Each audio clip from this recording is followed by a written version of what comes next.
Storm chances are going down, but the huge heat is cranking up. What's going on, guys? I'm certified meteorologist Jonathan Kagas. In this video, we are going to talk about the return of the heat. It's always hot in Florida, of course. It's June, but it's going to get really, really hot. I think some of that Texas heat starting to come down the pipeline.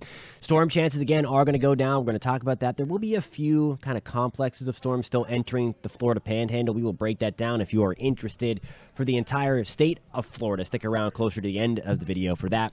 And then at the end of the video, we're going to have a Tropics update. There is a new area that the Hurricane Center highlighted as of Monday morning. I have new in quotation marks. I'm going to talk about why it's in quotation marks in just a couple of minutes, so stick around for that. Hey, before we get into the video, if you do want to stay updated on all things Florida weather, all things hurricane season, hit that subscribe button. And if you find this content helpful, give it a thumbs up. It really does help us out a lot. All right, so we're going to start with the feature radar first. Just get you through the rest of your Monday evening. If you have plans to grill, things are looking great. You're going to be sizzling out there, though. There's 9 o'clock Monday evening. Finally, we're not talking about storms rolling through in the morning and then storms rolling through at all hours of the night. We are breaking free of that pattern. I will show you why the storm chances are shutting off and why the heat is cranking up in just 1 second. There we go, getting into Tuesday early morning. Again, none of those overnight storm complexes rolling through. There you go, 5 o'clock on your Tuesday. Commute looks good weather-wise into work. Tuesday afternoon, super low rain chance, 20%, if that. You just see a few of these trying to sneak in. So more often than not, you are going to be on the drier side. So keep showing the flowers some love across Central Florida. There are some of those storm complexes coming through, and I'll show you on a wider view. I do think where we keep things active are Southeast Florida and then the Florida Panhandle going forward. There's 8 o'clock on Monday evening again toward Tallahassee, Pensacola, Port St. Joe. That's where we get the storms rolling in tonight. That fizzles out, though, as it approaches Central Florida. Watch what happens, though, as we get into Tuesday. We have this kind of disturbance in between Florida and the Bahamas through the Florida Straits. That will keep things a little active towards the southeast and southern tip of Florida. Otherwise, though, most of the Florida Peninsula is dry. You still see where we have the storms kind of parading through towards northern Florida, toward the Big Bend, into the Panhandle. That was Tuesday afternoon, stopping this at Tuesday at 8. Most of that kind of fizzles out, though, as we move into Central Florida. In terms of the heat, look at this. Tuesday afternoon, high temperatures back to the mid to even upper 90s across interior Central Florida, more like the low to mid 90s right along the coast. Now, the reason for this building heat and the rain chances going down is going to be the same reason why Texas was baking. If you've been following some of the national headlines, it has been hot. All-time records have been broken out in the Lone Star State because of this big area of high pressure. It's just been sitting there. When you get these big chunks of high pressure in the mid-levels about 15 to 20,000 feet above your head, you get air to sink. When air sinks, it warms up, and that is why they have been so hot. Watch what happens, though. You see this big area of high pressure. You see that giant ring of orange around it.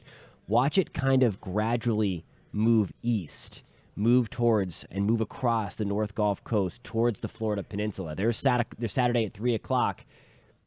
We are kind of under the influence of that. So you'll notice over the next few days, as we move forward through this last few days of June, the heat really begin to build right into the 4th of July holiday. So look at this. As we get into Tuesday afternoon, it's going to feel more like 100 at times across most of the state of Florida.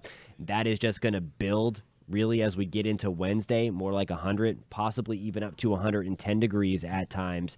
And then as we get forward into Thursday, it's likely going to even get hotter and hotter and hotter. And I think the hottest stretch here is going to come as we get into the 4th of July weekend. Again, right on time.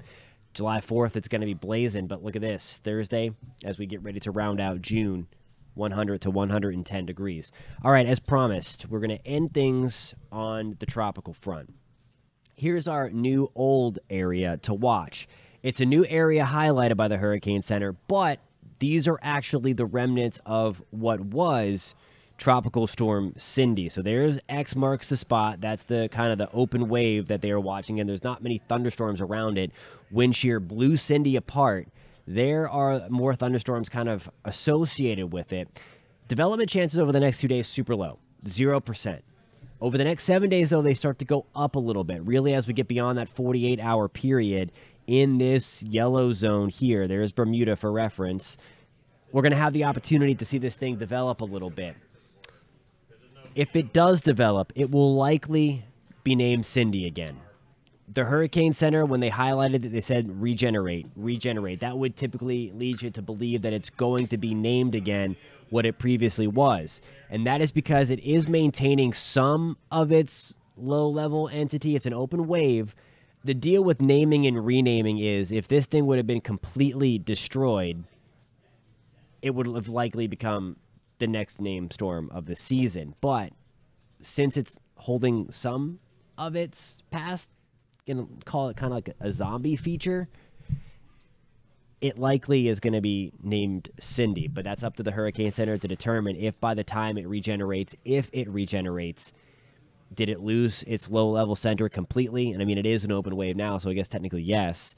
But we are going to see what the Hurricane Center does. Again, at that point, it's all semantics. Again, we'll have to wait and see if that even happens. And again, that's going to be something that likely happens beyond that 48-hour period. So we're going to keep a close eye on that for you. It's not going to impact Florida one way or another. What could impact Florida is as we get toward the 4th of July holiday, the first real big dust outbreak of the season is going to be rolling through. So maybe our sunrise is going to be enhanced by, again, the first big plume of Saharan dust to impact the United States this season. It's been atypically low over the the last month, and that's really what allowed Brett and Cindy to develop. So we'll keep a close eye on that. Alrighty, guys, thank you so much for tuning in. Again, if you found this content helpful, if you like to stay updated and informed as we break down some of the science of why the Florida weather is happening, you've come to the right place. Please hit subscribe. If you found this content helpful, please hit that thumbs up button. It really does help us out a lot. Thank you so much for tuning in, guys. It really does mean a lot, and we will catch you next time.